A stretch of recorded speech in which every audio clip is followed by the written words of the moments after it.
ប្លុកនេះបងប្អូនមើលបានដល់ចប់ពួកឯទស្សនភាពនៅក្នុងប្លុកនេះពិតជាស្អាតមែនតើនេះគឺជាកម្មវិធីអាពាហ៍ពិពាហ៍ដ៏ធំមួយទៀតហើយបងប្អូននៅប្រចាំខែ6នេះឯងចានៅថ្ងៃទី16ខែ6ឆ្នាំ2026អូថ្ងៃល្អខ្លាំងមែនតើ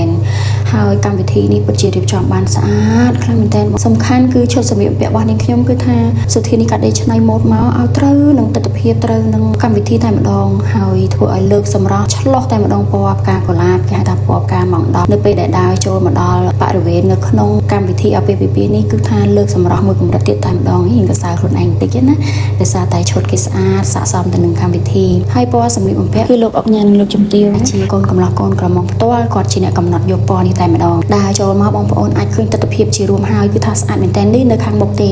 ប៉ុន្តែបន្តិចទៀតនាងខ្ញុំនឹងដើរទៅខាងក្រោយទៀតហើយដើរចូលមកជួបនឹង idol របស់យើងអ្នកនាងមានសុខសុភាអ្នកណាខ្លះដែលជា fan របស់អ្នកនាងមានសុខសុភាគ្រប់គ្រងនៅបទចម្រៀងរបស់គាត់ឆ្លាញ់បទគាត់ដំបូងគឺបទអីគេគឺខ្ញុំ fan បទគាត់គឺបទ Home Before Wall គឺបទសំណប់ចិត្តរបស់ខ្ញុំហើយខ្ញុំស្ដាប់ម្ដងណាគាត់ថាមានអារម្មណ៍ថាលងលោសម្លេងរបស់គាត់គឺផ្អែមត្រជាក់ស្រទន់ពេលដែលស្ដាប់ម្ដងណាក៏ដោយគឺថា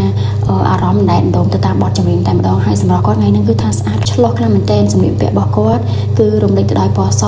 ជាមួយនឹងពណ៌ផ្កាកុលាបផងដែរចាគឺការមក10បងប្អូនចាឥឡូវនេះបន្ទាប់ពីដើរថតហើយក៏នាងខ្ញុំបន្តថតទៅទៀតអត់ចង់ចោលមួយជ្រុងណាទេនាងខ្ញុំត្រូវតែផ្ដិតយករូបភាពឲ្យអស់ជូនដល់បងប្អូនទស្សនាឲ្យបានឃើញទស្សនវិជ្ជាស្អាតតាំងពីដើមមកគឺនាងខ្ញុំចូលចិត្តថតនៅក្នុងពិធីមង្គលការចាដើម្បីជូនទៅដល់បងប្អូនទាំងអស់ដែលចូលចិត្តមើលវីដេអូដែលមានទស្សនវិជ្ជាស្រស់ស្អាតនៅក្នុងពិធីមង្គលការអាពាហ៍ពិពាហ៍នេះផងដែរប៉ុន្តែពិតជាអត់ខកបំណងទេបងប្អូននៅក្នុងពិធីអាពាហ៍ពិពាហ៍ដែលនាងខ្ញុំចូលរួមមួយគឺថាទស្សនវិជ្ជាប្លែកស្អាតដូចគ្នាទាំងអស់ពីកម្មវិធីមួយទៅកម្មវិធីមួយគឺថានាងខ្ញុំមិនអាចនឹងមិនផ្ដិតយកនៅរូបភាពវីដេអូជូនដល់បងប្អូនហើយក៏ដូចជាទុកជាអនុស្សាវរីយ៍ឯកសាររបស់ខ្លួនឯងយើងមិនអាចត្រឡប់មកពេលវេលានេះវិញបានស្លៀកសម្លៀកបំពាក់បែបនេះបានហើយតែងខ្លួនបែបនេះបានម្ដងទៀតទេបងបង្ហាញទៅដល់បងប្អូនបងប្អូនអាចមើលតាមការឌីកូអាចជួយជាយោបល់ក៏ដូចជាកំណត់ទៅដល់បងប្អូនដែលបំណងនឹងរៀបចំកម្មវិធីផ្ទាល់ខ្លួនរបស់បងប្អូនផងដែរថាតើកម្មវិធីរបស់បងប្អូនគួរជ្រើសរើសយកពណ៌បែបណាគួរជ្រើសរើសយកឌីកូបែបណាគួរជ្រើសរើសយកសម្លៀកបំពាក់បែបណានាងខ្ញុំដើរហើយដើរទៀតនិយាយទៅពេលដែលនាងខ្ញុំទៅធ្វើការទី1គឺនាងខ្ញុំផ្ដោតអារម្មណ៍ទៅការដែលយើងធ្វើការផងគឺយើងបានកំសាន្តផងអញ្ចឹងនៅពេលដែលនាងខ្ញុំដើរថតរាល់ឌីកូទាំងអស់គឺនាងខ្ញុំហាក់ដូចជានាងខ្ញុំដើរលេងនៅក្នុងសួនដែលជាឋានសួគ៌សុបិនមួយអញ្ចឹងចាត់ទុកថាយើងស្ថិតនៅក្នុងការយល់សប្តិចុះប៉ុន្តែឲ្យតែយល់សប្តិឃើញស្អាតអញ្ចឹងអ្នកណាក៏ចង់យល់សប្តិដែរត្រូវទេបងប្អូនសម្រាប់បងប្អូនគេចង់យល់សប្តិឃើញស្អាតទោះដឹងថាយល់សប្តិនេះមានរយៈពេលខ្លីប៉ុន្តែនៅតែចង់ស្ថិតនៅក្នុងយល់សប្តិហ្នឹងអញ្ចឹងហើយមានតែការផ្ដិតយករូបភាពថតយករូបភាពទាំងអស់ទេដែលយើងអាចថតយកនៅ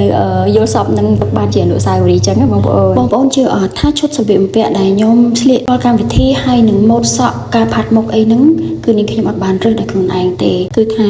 ពួកគាត់ជាអ្នកជួយគិតគូរឲ្យតែម្ដងទាំងពីរផ្នែកនឹងគាត់ថាបងទុកចិត្តលើពួកខ្ញុំចុះពួកខ្ញុំនឹងធ្វើឲ្យបងស្អាតនិយាយទៅគឺថាទំនុកចិត្តមួយនឹងគឺគាត់ផ្ដល់ឲ្យនឹងខ្ញុំហើយគឺគាត់ជួយសម្រាលបន្ទុកឲ្យខ្ញុំច្រើនបានមែនតែនដោយសារតែ